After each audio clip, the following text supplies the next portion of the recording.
अस्सलाम वालेकुम students, my name is Mohammad Waheeb और आप देख रहे हैं हमारा यूट्यूब चैनल जीएस मैथ।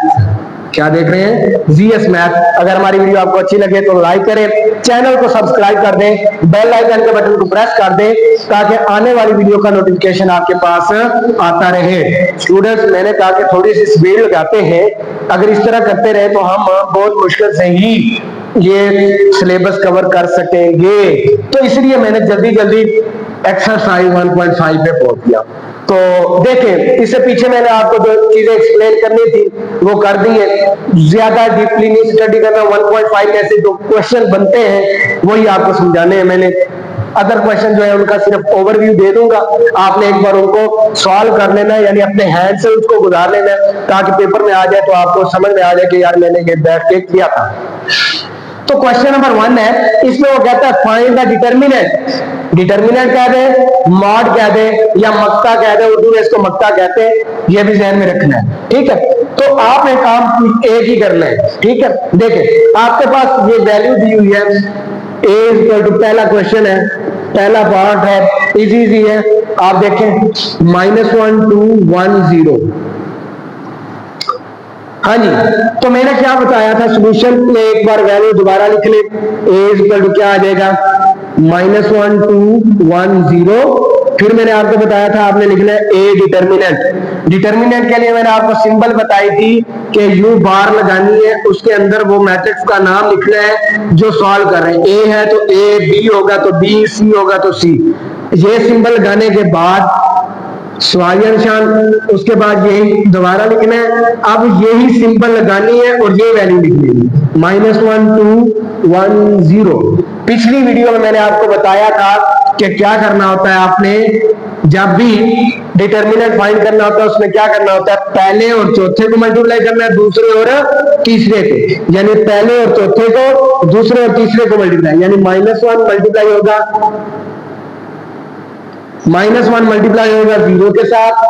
ठीक हो गया भाई, दरमियान में माइनस होती है, ये ध्यान में रखें। बच्चे यहाँ पर प्लस लिख देते हैं जिसकी वजह से उनका आंसर गलत हो जाता है। जब आंसर गलत होता है तो 1.6 में से जो लॉन्ग क्वेश्चन बनता है बाय क्रैमर मेथड या फिर बाय मैट्रिक्स इन्वर्जन मेथड, वो भी गलत हो जाता है, जिसकी वजह से उनके 4 या 5 नंबर गलत हो जाते हैं, खत्म हो जाते हैं। तो यहां से ध्यान करना है, माइनस जो प्लस में तब्दील होता है लेकिन कुछ कंडीशन होती है, वो आपको पिछली वीडियो में भी बताया था कि अगर इधर कोई वैल्यू माइनस की आ जाए, जैसे ये माइनस है, ये भी माइनस की, फिर जाकर प्लस बनेगा मल्टीप्लाई होके, अदरवाइज नहीं बनता। अच्छा, 1 को मल्टीप्लाई करना है किससे, 2 से, यानी पहले और चौथे को, दूसरे और तीसरे को। तो देखें -1 को 0 से करेंगे तो 0, अब 2 1 2, माइनस प्लस माइनस, तो इसका आंसर क्या आ जाएगा, माइनस का 2 आ जाएगा। ये आपका आएगा आंसर। तो ये आपने डिटर्मिनेंट में इस तरह फाइंड करना है। दोबारा देखें, कुछ भी नहीं किया, डिटर्मिनेंट में पहले और चौथे को, दूसरे और तीसरे को मल्टीप्लाई किया, माइनस किया, आंसर आ गया। अच्छा, इस तरह से बकिया पार्ट करने हैं। अब क्वेश्चन नंबर 2 पे चलते हैं। अब क्वेश्चन नंबर 2 इसी से आगे निकला है, जिसमें वो कहता है क्वेश्चन नंबर 2, उसके पास अलग है, उसमें वो आपको कह रहा है आपने बताना है सिंगुलर मैट्रिक्स है या नॉन सिंगुलर। क्या है, सिंगुलर है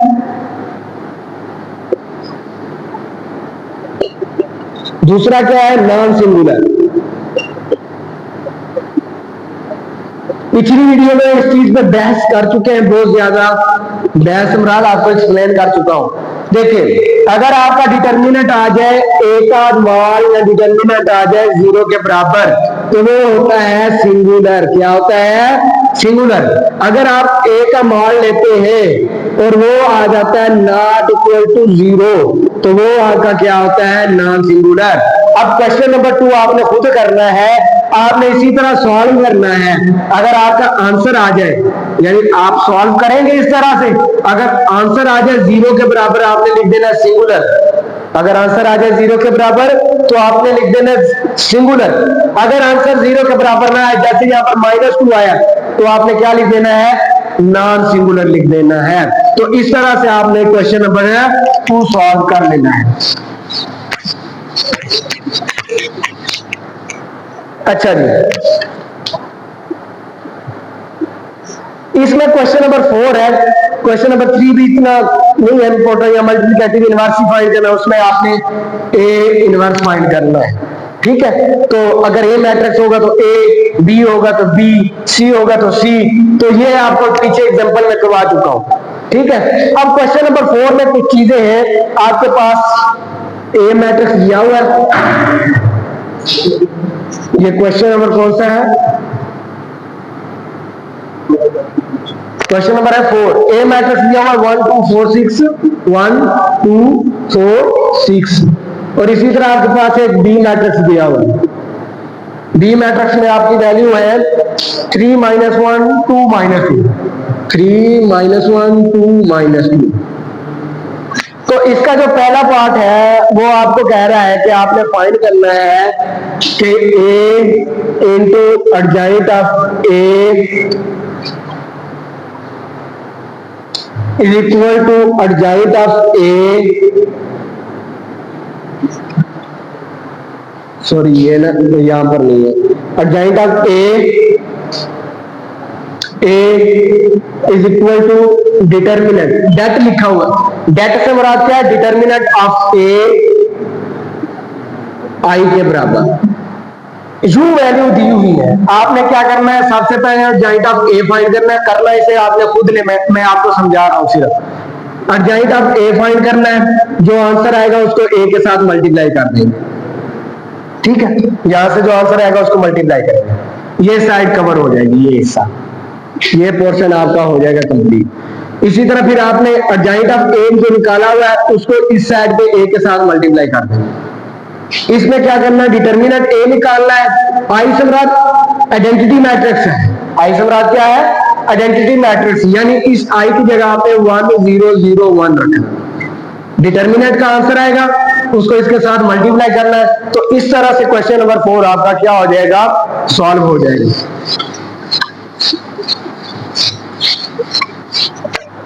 अच्छा, ये क्वेश्चन नंबर 5 भी इतना इंपॉर्टेंट नहीं है, और क्वेश्चन नंबर 6 इसमें आपको चीजें बता देता हूं।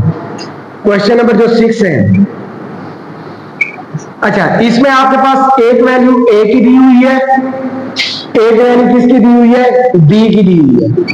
ठीक है, दो वैल्यू दी हुई है, तो आपने क्या करना है, ए बी, पहला पार्ट जो है A B inverse is equal to B inverse A inverse, क्या है, बी इनवर्स ए इनवर्स।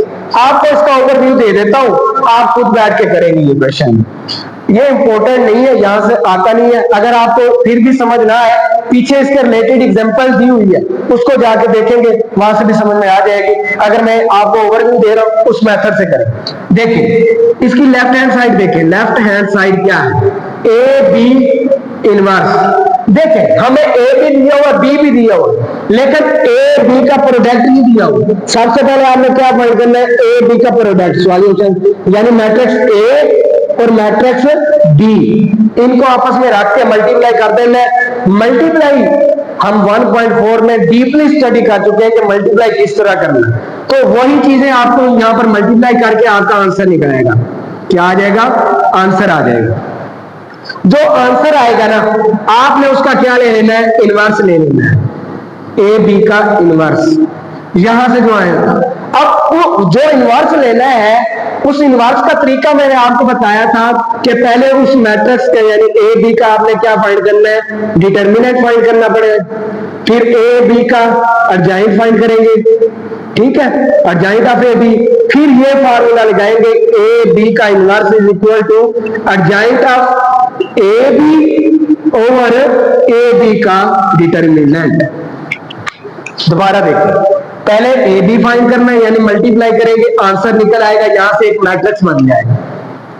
जो मैट्रिक्स आएगा उसका इनवर्स जब आपने फाइंड करना है, तो उसमें आपको ये तीन चीजें फाइंड करनी पड़ेगी। पहली चीज इस मैट्रिक्स का डिटर्मिनेंट फाइंड करेंगे, दूसरी चीज इस मैट्रिक्स का एडजॉइंट फाइंड करेंगे, फिर ये वाले फार्मूले में वैल्यू पुट करेंगे, तो आपकी लेफ्ट हैंड साइड का क्या आ जाएगा, आंसर आ जाएगा। क्या आ जाएगा, लेफ्ट हैंड साइड का आंसर है। यहां से जो वैल्यू आएगी, अब ये मैं नहीं लिख रहा, क्यों नहीं लिख रहा, आप बैठ के करें इसको, कोई इशू है तो कमेंट में बताएं, अगर सॉल्व हो जाए तो यस लिखें, ये अब बार बार मल्टीप्लाई करते रहे तो इतना कोर्स कंप्लीट करना है हमने, तो इस वजह से ये मल्टीप्लिकेशन 1.4 कर चुके हैं। तो इसको देखते हैं। मेन चीज इसमें आपको ओवर मिल जाए कि किस तरह आपने करना है, रास्ता पता चल जाए, बंदा अपने एड्रेस पे पहुंच जाता है। तो मैं आपको रास्ता बता रहा हूं, आप एड्रेस पे पहुंच जाए, मतलब आप क्वेश्चन सॉल्व करें। तो मल्टीप्लाई करने से आंसर आएगा, उसका आपने इनवर्स फाइंड करना है। अब इनवर्स फाइंड करना है, ये जो आंसर आएगा उसका पहले डिटर्मिनेंट, फिर एडजॉइंट, फिर इस फार्मूले में वैल्यू रखेंगे तो आंसर आ जाएगा। लेफ्ट हैंड साइड सॉल्व, अब फिर राइट हैंड साइड पे आ गए। अब राइट हैंड साइड पे आपने क्या करना है, राइट हैंड साइड पे क्या करना है, बी इनवर्स है, ए इनवर्स है, क्या है, बी इनवर्स है, ए इनवर्स है। तो सबसे पहले आपने बी इनवर्स फाइंड करना है, ठीक है, B inverse is equal to solution. इसको फाइंड करने के लिए आपको सबसे पहले बी का डिटर्मिनेंट फाइंड करना पड़ेगा, फिर इसको फाइंड करने के लिए आपको B adjoint of B find करना पड़ेगा, sorry B adjoint of B find करें, फिर ये फार्मूला लगाएंगे, B inverse is equal to adjoint of B over B का मॉड। इस तरह से आपने बी इनवर्स फाइंड कर लेना। क्या फाइंड कर लेना है, बी इनवर्स फाइंड कर लेना। अच्छा, फिर ए इनवर्स फाइंड करेंगे, A inverse is equal to solution लिखेंगे, यानी ए का डिटर्मिनेंट पहले फाइंड करेंगे, फिर एडजॉइंट ऑफ ए फाइंड करेंगे, फिर क्या करेंगे, एडजॉइंट ऑफ ए ओवर ए का मॉड। यहां पर जो आंसर आ जाएगा वो आपके ए इनवर्स का आंसर आ जाएगा। ये दो आंसर निकल आएंगे। एंड में आपने क्या करना है कि ये यानी बी इनवर्स ए इनवर्स, यानी बी इनवर्स का जो आंसर आएगा और ए इनवर्स का जो आंसर आएगा उनको आपस में मल्टीप्लाई करेंगे, एक आंसर निकलेगा। ये जो आंसर निकलेगा और इधर से यहां से जो आंसर निकलेगा वो दोनों क्या होंगे, बराबर होंगे। तो एंड पे आपने बस ये लिख देना है, so it is proved that A B का inverse is equal to B inverse A inverse. इसी का सेकंड पार्ट है, उसमें डी की वैल्यू इस्तेमाल कर। फर्स्ट पार्ट आप करेंगे तो सेकंड पार्ट भी आपको अंडरस्टैंड हो जाएगा। तो उम्मीद है आपको ये चीजें समझ में आई होंगी। इसमें मेन चीजें 3 से 4 है, यानी आपको एडजॉइंट लेना आना चाहिए, किसी मैट्रिक्स ए का डिटर्मिनेंट लेना आना चाहिए और उस मैट्रिक्स का इनवर्स लेना आना चाहिए। ये 3 चीजें आपको समझ में आ गई है। पिछली वीडियो में भी इस चीज पर एक्सप्लेनेशन दी है मैंने। ये 3 चीजें इंपॉर्टेंट है। बकिया यहाँ से क्वेश्चन, हाँ यहाँ पर एक और था सिंगुलर और नॉन सिंगुलर, वो बताया था डिटर्मिनेंट 0 के बराबर सिंगुलर, 0 के बराबर ना आए तो नॉन सिंगुलर। तो वो चौथी चीज थी। इन 4 चीजों को इस्तेमाल करना है। और बाकी इस एक्सरसाइज में शॉर्ट क्वेश्चन आ सकता है, लॉन्ग क्वेश्चन यहाँ से चांसेस ऐसे समझ लें 100 में से 95% ना आने के चांस, यानी 5% चांस है कि इस एक्सरसाइज से लॉन्ग बने। आज तक नहीं बना इस एक्सरसाइज से, ठीक है। 1.6 से बनता है या 1.1 का जो क्वेश्चन नंबर 3 है, या रिव्यू में 1-2 क्वेश्चन है वो भी आ सकती है।